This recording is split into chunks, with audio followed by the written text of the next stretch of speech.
Hi viewers, আমাদের কাছে অনেক সময় শিশুর মা বাবা এসে বলেন প্যারাসিটামল, যেমন ভুল প্রচলিত নাপা, রিসেট, রেনোভা, ফাস্ট ইত্যাদি খাওয়াচ্ছেন, কিন্তু কোনোভাবেই জ্বর পড়ছে না।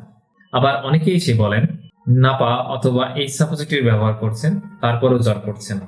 এটির সব থেকে বড় কারণ নাপা বা প্যারাসিটামলের সঠিক ডোজ না হওয়া। এজন্যই আমাদের আজকের এই ভিডিওটি মনোযোগ সহকারে শুরু থেকে শেষ পর্যন্ত দেখার অনুরোধ রইল। তা না হলে গুরুত্বপূর্ণ কিছু তথ্য মিস হয়ে যেতে পারে, যেটি মোটেও কাম্য নয়। তাহলে চলুন শুরু করা যাক। ওষুধের ডোজ কয়েকটি ফ্যাক্টরের উপর নির্ভর করে, যেমন ব্যক্তির বয়স, ওজন, রোগের ধরন এবং তীব্রতা ইত্যাদি। প্যারাসিটামল বা নাপার ডোজিং এর ক্ষেত্রে বয়স এবং ওজন উভয়ের উপর ভিত্তি করেই দেওয়া যায়, তবে ওজন অনুযায়ী প্যারাসিটামল দেওয়াটাই শ্রেয়, এতে করে মোস্ট অ্যাকুরেট ডোজ পাওয়া যায়। বাংলাদেশে শিশুদের জন্য প্যারাসিটামলের ওরাল সলিউশন সাধারণত দুটি ফর্মে পাওয়া যায়, একটি পেডিয়াট্রিক ড্রপ এবং একটি প্যারাসিটামল সিরাপ বা সাসপেনশন।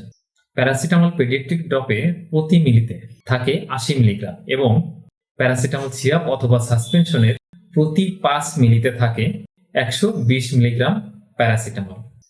সাধারণত 0 থেকে 1 বছরের শিশুদের ক্ষেত্রে প্যারাসিটামলের পেডিয়াট্রিক ড্রপ ব্যবহার করা হয় এবং 6 মাসের বড় শিশুদের জন্য প্যারাসিটামল সিরাপ দেওয়া হয়। জ্বর হলে, অর্থাৎ শিশুদের বগলের তাপমাত্রা 100 ডিগ্রি অথবা তার বেশি হলে মুখে ওষুধ খাওয়াতে হবে এবং যদি তাপমাত্রা 101-এর উপরে যায় সেক্ষেত্রে অবশ্যই প্যারাসিটামল সাপোজিটরি ব্যবহার করা উচিত। ওজন অনুযায়ী শিশুদের ক্ষেত্রে প্যারাসিটামলের ডোজ প্রতি কেজিতে 15 মিলিগ্রাম অর্থাৎ 15 মিলিগ্রাম।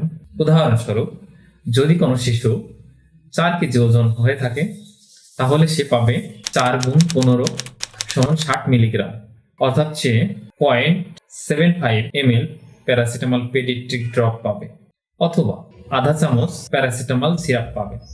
এখন আমরা এক নজরে শিশুর ওজন অনুযায়ী প্যারাসিটামল বা নাপা পেডিয়াট্রিক ড্রপের ডোজটা দেখে নিই। শিশুর ওজন যদি 3 কেজি প্লাস হয় তাহলে সে পাবে 0.5 মিলি প্যারাসিটামল পেডিয়াট্রিক ড্রপ বা 9 ফোঁটা ড্রপ। শিশুর ওজন যদি 4 কেজি প্লাস হয় তাহলে সে পাবে 0.75 মিলি প্যারাসিটামল পেডিয়াট্রিক ড্রপ বা 12 ফোঁটা। বাচ্চার ওজন যদি 5 কেজি প্লাস হয় তাহলে সে পাবে 0.9 মিলি বা 15 ফোঁটা। যদি বাচ্চার ওজন 6 কেজি প্লাস হয় তাহলে সে পাবে 1 মিলির একটু বেশি, অর্থাৎ 18 ফোঁটা। যদি বাচ্চার ওজন 7 কেজি প্লাস হয় তাহলে সে পাবে 1.25 মিলি বা 21 ফোঁটা। আর যদি শিশুর ওজন 8 কেজি প্লাস হয় তাহলে সে পাবে 1.5 মিলি অর্থাৎ 1.5 মিলি বা 24 ফোঁটা। এখান থেকে একটি জিনিস সহজেই অনুমেয় যে যত কেজি ওজন তত 3 ফোঁটা প্যারাসিটামল পেডিয়াট্রিক ড্রপ দিলেই হবে। এখানে একটি বিষয় অবহিত করে রাখি যে প্যারাসিটামলের দুটি ডোজের মাঝে অন্ততপক্ষে 4 ঘন্টা গ্যাপ রাখা উচিত এবং একদিনে সর্বোচ্চ 4টি ডোজের বেশি দেওয়া উচিত নয়। ওজন অনুযায়ী প্যারাসিটামল সিরাপ অথবা সাসপেনশনের ডোজ। শিশুর ওজন 6 কেজি প্লাস হলে সে পাবে গলা চামচ বা 3.75 মিলি। যদি শিশুর ওজন 8 কেজি প্লাস হয় তাহলে সে পাবে 1 চামচ বা 5 মিলি। শিশুর ওজন যদি 12 কেজি প্লাস হয় তাহলে সে পাবে 1.5 চামচ বা 6.5 মিলি। 16 কেজি প্লাস একটি শিশু পাবে 2 চামচ বা 10 মিলি। সে ট্যাবলেট খেতে পারলে অর্ধেক নাপা 500 মিলিগ্রাম ট্যাবলেট খেতে পারবে।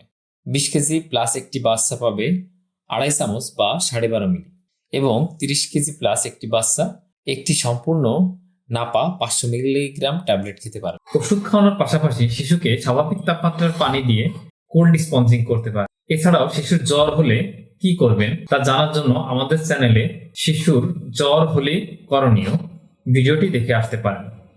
উপরের আই বাটন অথবা ডেসক্রিপশন বক্সে লিংক দেওয়া থাকবে। এখন আসি সাপোজিটরি প্রসঙ্গে। তাপমাত্রা যদি 101 ডিগ্রি ফারেনহাইট বা তার বেশি হয় সেক্ষেত্রে ওজন অনুযায়ী নাপা সাপোজিটরি ব্যবহার করতে হবে। ওজন অনুযায়ী প্যারাসিটামল বা নাপা সাপোজিটরি ডোজ। শিশুর ওজন 4 কেজি প্লাস হলে তাকে নাপা সাপোজিটরি 125-এর অর্ধেক সাপোজিটরি মলদ্বারে দিতে হবে। যদি শিশুর ওজন 6 কেজি প্লাস হয় তাহলে তাকে নাপা সাপোজিটরি 125-এর 2/3 অর্থাৎ পিছনের দিক থেকে কিছুটা অংশ কেটে রেখে দিতে হবে। যদি 8 কেজি প্লাস হয় সেক্ষেত্রে সম্পূর্ণ একটি 125 মিলিগ্রাম নাপা অথবা এইচ সাপোজিটরি দিতে হবে। যদি 12 কেজি প্লাস হয় তাহলে 250 মিলিগ্রামের 2/3 অর্থাৎ পিছন থেকে কিছুটা কেটে রেখে দিতে হবে। এভাবে যদি 16 কেজি প্লাস হয় তাহলে সম্পূর্ণ একটি নাপা সাপোজিটরি 250 মিলিগ্রাম দিতে হবে। যদি 24 কেজি প্লাস হয় তাহলে দিতে হবে 500 মিলিগ্রামের 2/3 এবং 30 কেজি প্লাস একটি বাচ্চার 500 গ্রামের একটি সম্পূর্ণ সাপোজিটরি পাবে। এখানে প্রসঙ্গত একটি কথা বলে রাখি, জ্বরের তাপমাত্রা যদি 101 অথবা তার উপরে চলে যায় সেক্ষেত্রে মুখে ওষুধ খাওয়ালেও প্যারাসিটামল সাপোজিটরি ব্যবহার করতে পারবেন। আপনি যদি মনে রাখতে পারেন 15 মিলিগ্রাম পার কেজি পার ডোজ, সেক্ষেত্রে আপনি নিজেই সহজেই পেডিয়াট্রিক ড্রপ অথবা সিরাপ অথবা সাপোজিটরি এর ডোজ ক্যালকুলেট করে নিতে পারবেন। এছাড়াও জ্বর অথবা নাপা ডোজিং নিয়ে যে কোনো প্রশ্ন আমাকে জিজ্ঞেস করতে পারেন, আমি আপনাদের প্রশ্নের উত্তর দেওয়ার চেষ্টা করব। ভিডিওটি ভালো লাগলে লাইক করবেন, কমেন্ট এবং শেয়ার করে পাশে থাকার জন্য অনুরোধ রইল।